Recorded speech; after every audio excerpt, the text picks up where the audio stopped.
మీ మనసు కష్టపెట్టడానికి రాలేదు. నాకు జరిగిన అన్యాయం చెప్పుకోవటానికి, నా బిడ్డను మీకు అప్పచెప్పటానికి వచ్చాను. ఆయన నిజంగా మిమ్మల్ని పెళ్లి చేసుకున్నారా? అవును.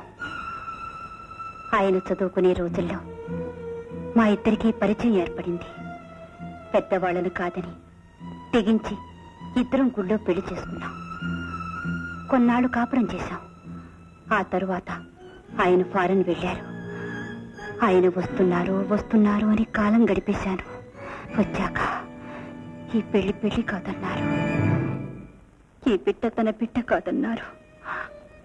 ఆయన చదువుకు తగ్గ చదువు, అంతస్తుకు తగ్గ అంతస్తు నాకు లేదు. నా దారి నన్ను చూసుకోమన్నారు.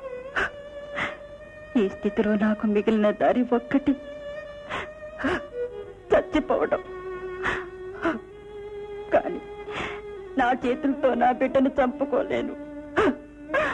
అందుకని నా బిడ్డని మీకు అప్పగించి వెళ్ళిపోదామని వచ్చారు.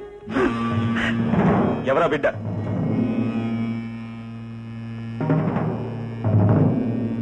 అసలు నువ్వెవరు? నేనెవర్నా? ఎన్నిసార్లు అడుగుతారండి ఆ ప్రశ్న? నేనెవరినో మీకు తెలియదు.